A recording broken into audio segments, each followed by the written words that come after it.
আসসালামু আলাইকুম রাসেল ভাই ও প্রিয় শ্রোতারা, আশা করি ভালো আছেন। তারপরে তিনি লিখেছেন যে দয়া করে আমার নাম ঠিকানা বলবেন না। তারপরে তিনি বলে দিয়েছেন যে কোনটা কোনটা বলা যাবে, কোনটা কোনটা বলা যাবে না। যাই হোক, আমি সব দেখতে পাচ্ছি কিন্তু আপনাদের বলতে পারছি না। তারপরে তিনি লিখছেন ঘটনাটি অনেক বড়, তাই লেখায় কোনো ভুল ত্রুটি হলে ক্ষমা সুন্দর দৃষ্টিতে দেখবেন।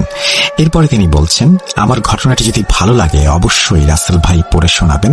আজকে আমি যে ঘটনাটি বলবো সেটা আমার খালাতো ভাইয়ের সাথে ঘটে যাওয়া সত্য একটি ঘটনা। আমি আমার খালাতো ভাইয়ের মতো করেই বলছে হাসান। বাংলা একটা বাক্য আছে, সঙ্গদোষে সর্বনাশ। আমারও ঠিক তাই হয়েছে। আমার নাম হাসান, ছদ্মনাম। এখানে আমি সবই ছদ্মনাম ব্যবহার করছি। আমি আমার পরিবার ও নিজের একটু বর্ণনা দিয়ে নিই, যা পরে আপনারা সবাই বুঝতে পারবেন কেন আমি আমার পরিবার এবং আমার বর্ণনা দিয়েছিলাম। আমি খুব সাধারণ ঘরের একটি ছেলে। আমার বাবা একজন কাঠ মিস্ত্রি। আমরা দিন আনি দিন খাই। আমরা 3 ভাই বোন, আমার 2 বোন আর আমি। আমার বাবা আমাদের 3 ভাই বোনের লেখাপড়া করাতে গিয়ে হিমশিম খেত। পরিবারে আমি হচ্ছি বড় ছেলে। আমার সবেমাত্র এসএসসি এক্সাম দেয়া হয়েছে, পলিটেকনিকে ভর্তি হয়েছি। আমি ভাবছিলাম একটু একটু করে আমার স্বপ্ন পূরণ হচ্ছে। এখন আমি কিছু টিউশনি করব এবং আমি আমার বাবার পাশে দাঁড়াবো। কিছুটা হলেও বাবার উপকার হবে। সাল 2021। আমার বাড়ি থেকে আমার কলেজটি মোটামুটি ভালোই দূরে ছিল।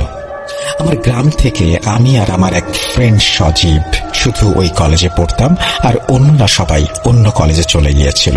কলেজটি আমার বাড়ি থেকে দূরে হওয়ার কারণে আমার বাবা আমাকে পুরনো একটি সাইকেল কিনে দেন, যাতে আমার যাতায়াতের কোনো সমস্যা না হয়। প্রতিদিন আমি সেই সাইকেল চালিয়ে যেতাম। একদিন আমি সাইকেল চালিয়ে কলেজ যাচ্ছিলাম, তখন দেখি আমার বন্ধু সজীব যাচ্ছে। আমি বললাম, কিরে সজীব, কোথায় যাচ্ছিস? কলেজে। ওঠ, সাইকেলে ওঠ, একসাথে যাই দুইজন। সজীব আর আমি সাইকেল চালিয়ে যাচ্ছিলাম। তখন সজীব বলল, হাসান, তুই আর আমি তো একই ক্লাসে পড়ি, একই সাবজেক্ট নিয়ে পড়ছি, আর আমরা একই গ্রামে থাকি। তাহলে একটা কাজ করলে হয় না? আমি বললাম, কি কাজ? সজীব বলল, কাল থেকে তুই আর আমি একসঙ্গে সাইকেলে করে কলেজে যাব। আমি বললাম, তাহলে তো ভালোই হয়, পড়াশোনা নিয়ে কথা বলা যাবে আর দুজন গল্প করতে করতে যাওয়া আসা করা যাবে। সজীব বলল, এভাবেই কেটে গেল বেশ কিছুদিন। একদিন সজীব আমাকে বলল, হাসান, তোকে একটা গুরুত্বপূর্ণ কথা বলতে চাই। আমি বললাম, বল, কোনো সমস্যা হয়েছে? না। তাহলে কি হয়েছে? হাসান, আমি না রিয়াকে অনেক পছন্দ করি। আমি বললাম, রিয়া? কোন রিয়া? ওই যে আরিফ ভাইয়ের বোন রিয়া। আমি মাথা নিচু করে বললাম, হ্যাঁ, বুঝতে পেরেছি। আমি সজীবকে অনেক বোঝানোর চেষ্টা করেছি, কিন্তু আমি পারিনি। সজীব আমার কোনো কথাই শোনেনি। এখানে আরো একটা কথা বলে নেওয়া ভালো, রিয়াদের পরিবার খুব একটা ভালো পরিবার ছিল না। রিয়াদের পরিবারকে আমার থেকে ভালো আর কে জানবে, কারণ রিয়া ছিল আমার খুব নিকট আত্মীয়। না, এটা নয়, থাক। আমি সজীবকে এইটাও বললাম, দেখ সজীব, রিয়ার তো বয়ফ্রেন্ড আছে, আর এটা তুইও জানিস। সজীব আমার কোনো কথার দাম দিল না। যাই হোক, অনেক বোঝানোর পরেও সজীব বুঝল না। তখন আমি বললাম, তোর মন যা চায় তাই কর। এইভাবেই কেটে গেল প্রায় 1 মাস। ঘটনার মূল শুরু এখান থেকেই। সাল 2022-এর শুরুর দিক, কনকনে শীত। সেদিন ক্লাস ও কোচিং শেষ করে আমি আর সজীব বাড়ির দিকে ফিরছি। তখন মাগরিবের আজান পড়বে ভাব। সাদা কুয়াশায় ঢাকা সারা গ্রাম। আমি আর সজীব শুধু সাইকেল চালিয়ে যাচ্ছি। এতটুকু কুয়াশা আর শীত ছিল যে রাস্তায় আমি আর সজীব ছাড়া কাউকেই দেখতে পাইনি। আমরা আমাদের বাড়ির খুব কাছাকাছি চলে এসেছিলাম। তখনই সজীব আমাকে বলল, হাসান, সাইকেল থামা। আমি সাইকেল থেকে নেমে বললাম, কি হয়েছে? আরেকটি কথা, আমরা যে জায়গায় দাঁড়িয়েছিলাম সেই জায়গার একটু বর্ণনা দেই। এই জায়গার নাম 3 রাস্তার মোড়। 3টি রাস্তা 3 দিক থেকে চলে এসে এই জায়গায় মিশে গিয়েছে। একটা গেছে আমাদের গ্রামের দিকে, আর একটা গেছে আমাদের শহরের দিকে, আর একটা গিয়েছে চাষের জমি এবং অনেক দূরে আরেকটি গ্রামের দিকে। গ্রামের নাম বিলপাড়া গ্রাম। যাই হোক, সজীব আমাকে বলল, সাইকেল যতই চাষের জমির দিকে যাচ্ছে ততই মনে হচ্ছে আমরা অন্য কোনো জগতে প্রবেশ করছি। চারপাশে শেয়ালের ডাক, ঝিঝি পোকার ডাক। যাই হোক, সজীব আমাকে বলল, সাইকেলটা তুই আমাকে দে, তুই পেছনে বস আজ। আমি কিছু না বলে পেছনে বসলাম। সাইকেল নিয়ে সজীব আমাকে নিয়ে ছুটে চলল সেই চাষের জমির দিকে। আঁকা বাঁকা মাটির রাস্তা দিয়ে সাইকেল যতই চাষের জমির দিকে যাচ্ছে ততই মনে হচ্ছে আমরা অন্য কোনো একটা জগতে প্রবেশ করছি। চারপাশে শেয়ালের ডাক, ঝিঝি পোকার ডাক, আর কনকনে শীতের মধ্যে যেন অন্য একটি জগতের দিকে এগিয়ে যাচ্ছিলাম আমরা। আমি বুঝতে পারছিলাম না সজীব আমাকে কোথায় নিয়ে যাচ্ছে। অনেকক্ষণ সাইকেল চালানোর পর আমরা একটি গ্রামে প্রবেশ করলাম। আমি সজীবকে জিজ্ঞেস করলাম, কিরে, কোথায় আসলাম? সজীব আমাকে বলল, বিলপাড়া গ্রামে এসেছি। বিলপাড়া গ্রামে তোর কি কাজ? দেখতেই পাবি। সজীব সাইকেল নিয়ে একটা বাড়ির সামনে গিয়ে দাঁড়ালো। সজীব আমাকে বলল, সাইকেল থেকে নাম, আমরা ওই বাড়িতে যাব। আমরা সাইকেল রেখে বাড়ির ভেতরে প্রবেশ করি। বাড়ির ভেতরটি দেখে আমার গা শিউরে উঠল। একে তো কুয়াশায় ঢাকা পুরো গ্রাম, তার মধ্যে কনকনে শীত, আর তার মাঝখান দিয়ে এক টুকরো চাঁদের আলো এসে পড়েছে জমিতে, যা এক ধরনের ভয়ঙ্কর পরিবেশ তৈরি করেছে। বাড়ির ভেতরটি ছিল এই রকম যে বাড়ির উঠোনে বিশাল একটা তেঁতুল গাছ আর 3টি ছোট বড় ঘর। চাঁদের আলো আর মোবাইলের আলোতে আমি যা দেখতে পাই তা হলো, তেঁতুল গাছটি দেখে আমি কিছুটা ভয় পেয়ে যাই, কারণ এই গাছটি আর 4টি গাছের মতো স্বাভাবিক নয়। তেঁতুল গাছটির গোড়ায় অনেক রকমের খাবার। গাছটিকে সাদা, কালো, লাল ইত্যাদি সুতা দিয়ে পেঁচিয়ে রাখা হয়েছে। অবাক করা বিষয় হলো, গাছটি দেখে আমার মনে হলো গাছটিকে প্রতিদিন পুজো করা হয়। যাই হোক, আমি আর সজীব বাড়ির ভেতরে প্রবেশ করে দেখি একটি ঘরে আলো জ্বলছে। আমি আর সজীব সেই ঘরের সামনে যাই এবং তখনই সজীব বলে ওঠে, কাদের কাকা আছেন ঘরে? তখনই একজন বৃদ্ধ মহিলা এসে বলে, কে তোমরা, কেন এসেছ? আমার বন্ধু সজীব বলল, কাকি, কাকাকে গিয়ে বলেন সজীব নামে একজন এসেছে, আমি কাকার সাথে মোবাইলে কথা বলে এসেছি। তখন বৃদ্ধ মহিলাটি বলল, তোমরা একটু অপেক্ষা করো। 2 মিনিট পর বৃদ্ধ মহিলাটি 2 গ্লাস পানি নিয়ে আসলো আমাদের কাছে আর বলল, নাও, এই 2 গ্লাস পানি খেয়ে নাও। আর একটা কথা, পানি খাবার সময় বিসমিল্লাহ বলা লাগবে না, আর বাম হাতে নিয়ে খেও। এই কথাটি শুনে আমার কিছুটা রাগ হলো। আমি পুরোপুরি ইমানদার নই, তাই বলে কিছু খাবার আগে বিসমিল্লাহ বলবো না এবং বাঁ হাত দিয়ে খাবো, এটা হয় নাকি? আমি সেই বৃদ্ধ মহিলার কথা না শুনে নিচে বসে বিসমিল্লাহ বলে ডান হাত দিয়ে পানিটি পান করি। আমার বন্ধু সজীব কিন্তু তা করেনি। আমি আমার গ্লাসটি যখন বৃদ্ধ মহিলাকে দিচ্ছিলাম, দেখি সেই মহিলাটি আমার দিকে তার চোখ বড় বড় করে তাকিয়ে আছে। বৃদ্ধ মহিলাটি আমাদের দুজনের দিকে লক্ষ্য করে বলল, তোমরা বাইরে দাঁড়াও, আমি আসছি। এবার তিনি একটি বালতিতে করে পানি নিয়ে এসে আমাদের দুজনকে বললেন, এই পানি দিয়ে পা ধুয়ে বাম পা দিয়ে ঘরে প্রবেশ করো। এবারও আমি তার কথার কোনো দাম না দিয়ে পা ধুয়ে ডান পা দিয়ে ঘরে প্রবেশ করি। আমি কিছুটা অবাক হয়ে যাই, কারণ ঘরটিতে তেমন কোনো আসবাবপত্র ছিল না, শুধু একটি খাট ছাড়া। আরেকটা অবাক করা বিষয় হলো, পুরো ঘরটি লাল কাপড় দিয়ে মোড়ানো। যাই হোক, খাটের ওপর বসেছিলেন একজন বৃদ্ধ। আমি সেই বৃদ্ধ পুরুষটিকে দেখে সালাম দেই। জানি না আপনি বিশ্বাস করবেন কিনা, আমি সালাম দেওয়ার পর কেমন যেন একটা উত্তর দিল সেই বৃদ্ধ, যেটা আমি কখনোই শুনিনি। আমার কাছে খুব অদ্ভুত মনে হলো। যাই হোক, একটু পর সেই বৃদ্ধা মহিলাটি চেয়ার এনে আমাদেরকে বলল বসার জন্য। আমরা বসি। তখন সেই বৃদ্ধ পুরুষটি সজীবকে বলল, যা বলেছিলাম তা এনেছিস? সজীব তার পকেট থেকে একটি চিরকুট বের করে দিল বৃদ্ধকে। বৃদ্ধ কিছুক্ষণ সেই চিরকুটটি দেখল। তারপর বৃদ্ধটি বিছানা থেকে নেমে ঘরের এক কোনায় লাল কাপড় মোড়ানো একটা মাটির কলস থেকে 1 বোতল পানি নিয়ে আসলেন আর চিরকুটটি দেখে কি যেন বিড়বিড় করে পানিতে ফুঁ দিতে লাগলেন। কিছুক্ষণ পর বৃদ্ধটি সজীবকে লক্ষ্য করে বলল, আমার হাদিয়া এনেছিস? সজীব বলল, হ্যাঁ এনেছি। সজীব 1000 টাকার একটা নোট বাড়িয়ে দিল সেই বৃদ্ধের দিকে। বৃদ্ধটি টাকাটি নিয়ে সেই পানির বোতলটি সজীবকে দিল। সজীব পানির বোতলটি পেয়ে খুব খুশি হলো, যেন সে আনন্দে আত্মহারা। সেই বৃদ্ধটি সজীবকে বলল, আর শোন, সূর্য ডোবার পর যে কোনো সময় বাড়ির চারপাশে এই পানি ছিটিয়ে দিয়ে আসবি। সজীব হাসতে হাসতে বলল, তাহলে কি কাজ হয়ে যাবে? বৃদ্ধ পুরুষটি বলল, না, সবে 50% হবে, আরো 50% বাকি। তখন সজীবের হাসি মুখটি কেমন যেন কালো আঁধার হয়ে গেল। সেই বৃদ্ধটি সজীবকে বলল, আগে প্রথম কাজটি শেষ কর, পরে বাকিটা। প্রথম কাজ শেষ হওয়ার 1 সপ্তাহ পর 3টি জিনিস নিয়ে আমার সাথে দেখা করবি। সজীব বলল, কি 3টি জিনিস?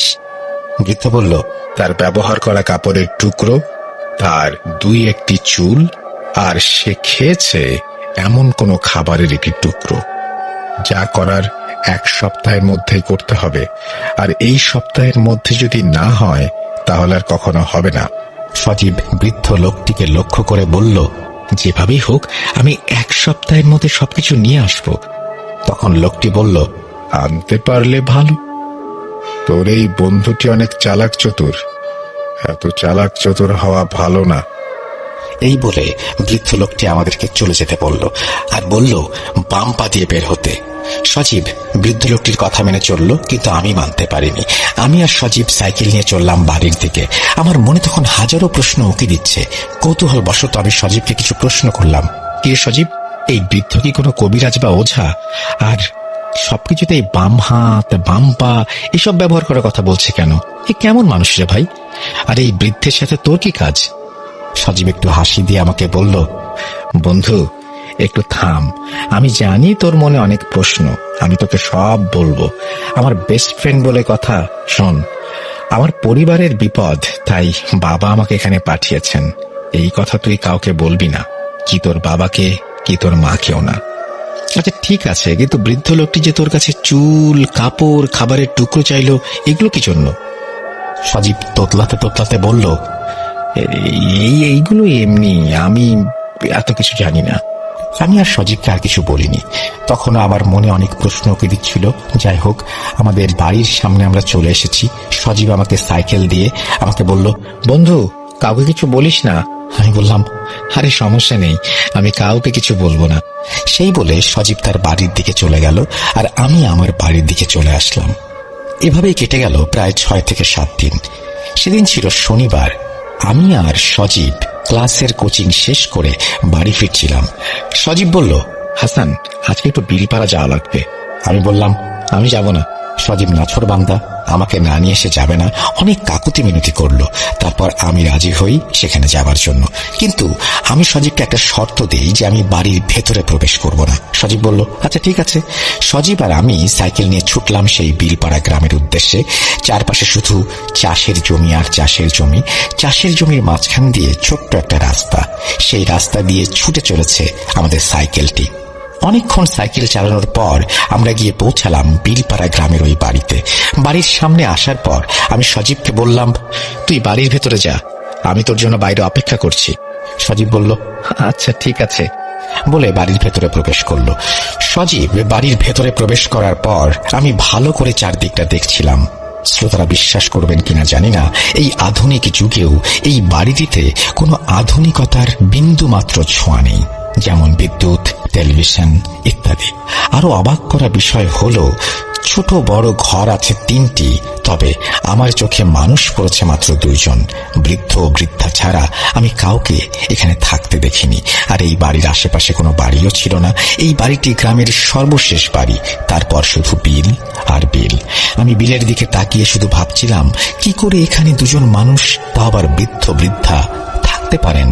আমার মনে মনে অনেক খারাপ লাগছিল। তখনই হঠাৎ করে আমার কাঁধে কেউ যেন হাত রাখলো। আমি কিছুটা চমকে যাই, পেছনে তাকিয়ে দেখি আমার বন্ধু সজীব। সজীব আমাকে বলল, চল, তোকে ভেতরে ডাকছে। আমি বললাম, আমি ভেতরে যাব না, তোকে আগেই বলেছি, আর ওদের নিয়ম কানুন আমার ভালো লাগে না। তখন সজীব আমাকে বলল, বন্ধু আমরা তো এখানে আসবো না, আজকেই শেষ। তুই আমার বেস্ট ফ্রেন্ড, আমার আর আমার পরিবারের জন্য আরেকটু কষ্ট কর। আমি আর না করতে পারলাম না। আমি সজীবের সাথে বাড়ির ভেতরে প্রবেশ করি।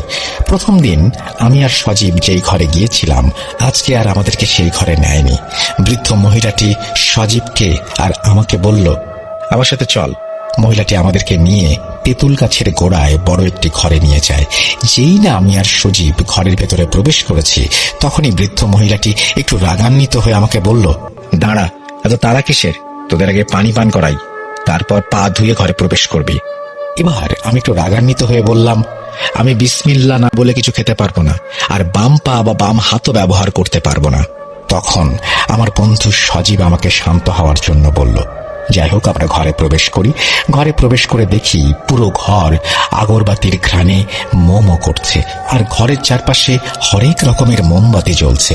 আর ঘরের এক পাশে একটি আসন করে চোখ বন্ধ করে বসে আছেন সেই বৃদ্ধ লোকটি আমাদের অস্তিত্ব বুঝতে পেরে সজীবকে উদ্দেশ্য করে বলল, কিরে, তোকে যা আনতে বলেছিলাম এনেছিস? উত্তরে সজীব বলল, হ্যাঁ, আনতে পেরেছি। তখন বৃদ্ধ লোকটি বলল, কই দে দে দেখি কি এনেছিস। সজীব বৃদ্ধ লোকটির দিকে লাল একটি কাপড়ের ব্যাগ এগিয়ে দেয়। তারপর বৃদ্ধ লোকটি ব্যাগ থেকে এক এক করে 3টি জিনিস বের করে, কিছু চুল, একটি ছোট কাপড়ের টুকরো, অর্ধেক খাওয়া একটি চিকেন ফ্রাই। আর এই 3টি জিনিস দেখে বৃদ্ধ লোকটি একটা চিৎকার দিয়ে উঠল, আরে, এই 3টি জিনিসকে একটি মাটির পাত্রে রাখতে বলেছে কে? শোন, আমি একটা কাজ শেষ করে আসছি, আর একটা কথা, ঘরের বাইরে যাই হয়ে যাক না কেন, তোরা কেউ ঘর থেকে বের হবি না। এই বলে বৃদ্ধ মহিলাটি ও বৃদ্ধ পুরুষটি সজীবের দেয়া জিনিসগুলো নিয়ে বাইরে চলে যায়, আর ঘরের দরজাটি ভালো করে বন্ধ করে দিয়ে যায়। ও, আরেকটি কথা বলতে ভুলে গিয়েছিলাম। বৃদ্ধ লোকটি সজীবকে বলেছে, আমি তোকে পানি পড়া দেওয়ার একদিন পর তুই পানি ছিটিয়ে দিয়েছিলি, তাই না? সজীব বলল, হ্যাঁ। তখন বৃদ্ধ লোকটি চিৎকার করে বলল, আমার প্রভু ওজিরের কাছে আর কোনো কিছুই অসম্ভব না। ওজিরের দয়ায় তোর একটি কাজ হয়েছে, আশা করছি এটাও হয়ে যাবে। যাই হোক, তারা দুইজন চলে যাওয়ার পর আমি সজীবকে জিজ্ঞাসা করলাম, কিরে সজীব, কি হচ্ছে এসব? আর কি সব কুফরি কথাবার্তা বলছে? সজীব আমার কথার কোনো উত্তর দিল না। আর তখনই হঠাৎ বাইরে তুমুল ঝড় বৃষ্টি শুরু হলো। আমি আর সজীব কিছুটা ভয় পেয়ে যাই। আমি সজীবকে বলতে লাগলাম, কিরে, এই শীতের দিনে আবার ঝড় শুরু হলো কিসে?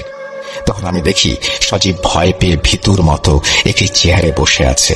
আমি বাইরে কি হচ্ছে দেখার চেষ্টা করি, কিন্তু কিচ্ছু দেখতে পাইনি। বাইরে এতটাই ঝড় হচ্ছিল যে মনে হচ্ছে এক নিমিষেই সব শেষ করে দেবে। তখনই বাতাসের তীব্র গতিতে দরজাটি খুলে যায়, আর তারপর দেখি ঘরের বাইরে তেঁতুল গাছটি যেন এখনই ভেঙে পড়বে।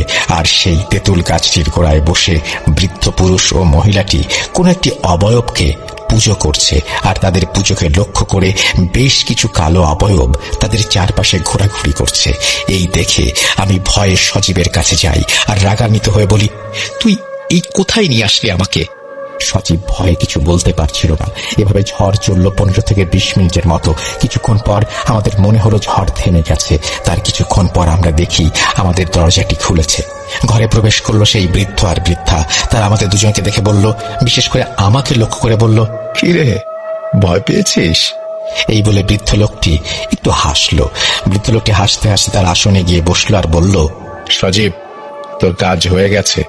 তারপর সেই বৃদ্ধ লোকটি সজীবের দিকে 2টি তাবিজ এগিয়ে দিয়ে বলল, শোন, এই তাবিজগুলো পড়ার নিয়ম, প্রথমে তোকে কাপড় চোপড় সবকিছু ছেড়ে 2টি তাবিজ 2 জায়গায় পড়তে হবে, একটি বাম হাতে আর একটি তোর কোমরে।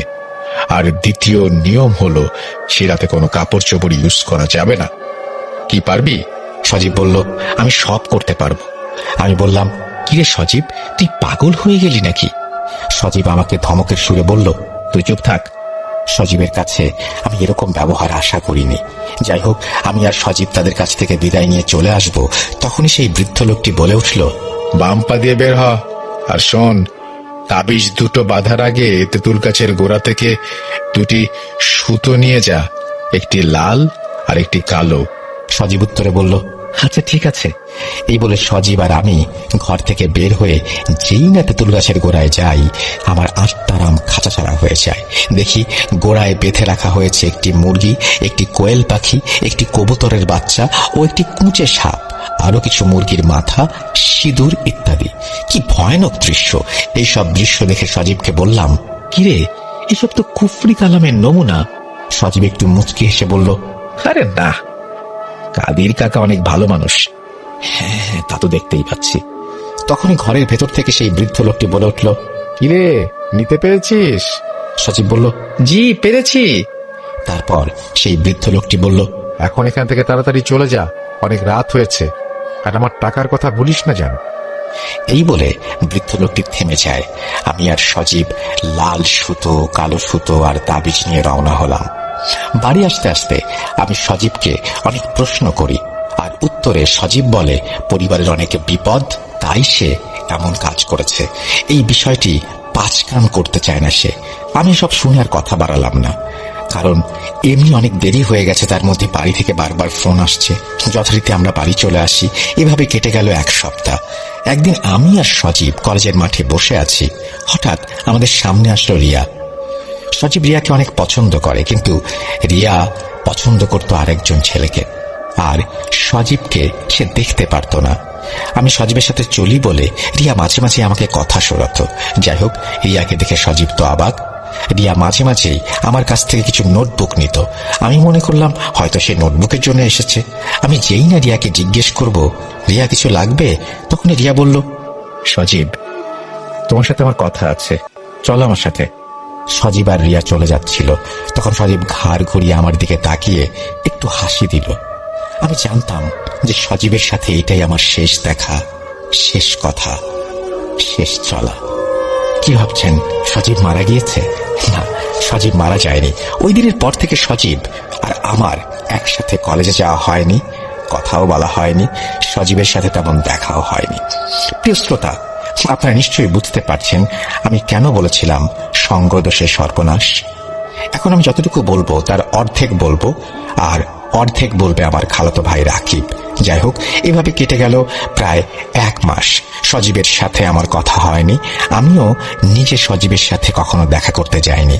একদিন আমি কলেজের মাঠে বসে আছি আর ভাবছি, সজীব তো আমার বেস্ট ফ্রেন্ড ছিল। আমার বিপদে সে আসতো, আমি তার বিপদে যেতাম। আজ এমন কি হলো যে সজীব আমার সাথে আর কথা বলে না? তখনই আমার এক ক্লাসমেট আমাকে এসে বলল, হাসান, কিছু শুনেছিস? আমি বললাম, কি শুনবো, কি হয়েছে? তখন আমার ক্লাসমেট বলল, সজীবের সাথে রিয়ার তো ভালো একটা সম্পর্ক গড়ে উঠেছে। আমি একটু মুচকি এসে বললাম, মানুষের মন কখন যে কোন দিকে যায়। যাই হোক, আমি ক্লাস ও কোচিং শেষ করে বাড়ি ফিরছিলাম। যদি ভুল না করে থাকি, সেদিন ছিল শনিবার, 15/3/2022। আমি যখন আমাদের বাড়ির 3 রাস্তার মোড়ের খুব কাছাকাছি, তখনই দেখি কেউ একজন আমাকে ইশারা করে সাইকেল থামানোর জন্য বলছে। আমি 3 রাস্তার মোড়ে সাইকেলটা দাঁড় করাই, আর সেই বিলপাড়া গ্রামের বৃদ্ধ লোকটি, সেই লোকটিকে দেখে আমি সালাম দিই, কিন্তু তিনি আমার সালামের কোনো উত্তর না দিয়ে আমাকে বললেন, টাকা কোথায়? এই পর্যন্ত আমার টাকা কেউ মেরে দিতে পারেনি, তুইও পারবি না। তোর প্রতি আমার একটু মায়া হলো বলে আমি নিজেই তোর কাছে আসলাম, আর আমি কখনো কারো কাছ থেকে চেয়ে কোনো কিছু নেই না। টাকাগুলো দে, আমি চলে যাই। বৃদ্ধ লোকটির সব পাগলামি কথাবার্তা শুনে আমি কিছুটা রাগান্বিত হয়ে যাই আর বলি, কি আজে বাজে কথা বলছেন? আমি কেন আপনাকে টাকা দেব, আর আপনি আমাকে কেন এসব বলছেন? বৃদ্ধ লোকটি আমাকে বলল, আমি জানি না, আমার টাকা তোর কাছেই আছে, ভালো করে বলছি, টাকা দিয়ে দে। তখন আমি বললাম, আপনার কোনো প্রকারের টাকা পয়সা আমার কাছে নেই, সজীব কি আপনাকে টাকা দেয়নি? তখন বৃদ্ধ লোকটি রাগান্বিত হয়ে বলল, তোরা দুইজন আমার সাথে মজা করছিস, তাই না? এই বলেই বৃদ্ধ লোকটি আমার মাথার চুলের মুষ্টি ধরল, এত জোরে ধরল যে আমার মনে হচ্ছিল আমার মাথার সব চুল ছিঁড়ে চলে আসবে। আমি বৃদ্ধ লোকটিকে পাগল বলে ধাক্কা মারি। তিনি আমার থেকে কিছুটা দূরে সরে যান। সেই বৃদ্ধ লোকটি অন্য কোনো ভাষায় আমাকে কিছু একটা বলে চলে যান বিলপাড়ার দিকে। আমি আমার মাথায় হাত দিয়ে দেখি বেশ কিছু চুল ছিঁড়ে গিয়েছে। আমি তখনই সজীবের বাড়ির দিকে রওনা হলাম। আমি সজীবকে বাড়িতে পাইনি। প্রিয় শ্রোতা ও রাসেল ভাই, আমি জানতাম যে আজকের পর আমার জীবন এখানেই থেমে যাবে। সংক্ষিপ্ত আকারে আমি আমার বর্ণনা দিই আমার সাথে কি হয়েছিল। আমি বাড়ি আসার পর অনেক অসুস্থ হয়ে পড়ি। এতটাই অসুস্থ হয়ে পড়ি যে আমাকে 3 মাস হসপিটালের বেডে কাটাতে হয়, এবং তারপর আমি সুস্থ হইনি। তারপর কি হয়েছিল তা বলবে আমার খালাতো ভাই রাকিব। হাসানকে 3 মাস হসপিটালে রাখার পরেও হাসান সুস্থ হচ্ছিল না, আর আমরা টাকা পয়সার দিক থেকেও দুর্বল হয়ে পড়ছিলাম। আশা করি আপনারা সবাই জানেন হাসানের বাবা ছোটখাটো কাজ করত। যাই হোক, হাসান সুস্থ হচ্ছিল বলে আমরা হাসানকে আমাদের বাড়িতে নিয়ে আসি, অর্থাৎ হাসানদের বাড়িতে। বাড়ি আনার পর শুরু হলো হাসানের আর এক সমস্যা। তা হলো হাসান অনেক পাগলামি করতে লাগলো, যেমন ফাঁসি নেয়া, নিজের হাত পা কেটে ফেলা, কাউকে দেখলে মারধর করা, ইত্যাদি ইত্যাদি। তারপর হাসানের বাবা হাসানকে নিয়ে যায় মেন্টাল হসপিটালে।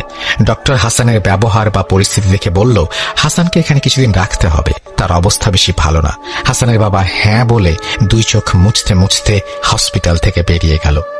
আমরা সবাই জানি ঘরের বড় ছেলের ওপর বাবা মার একটা আশা থাকে।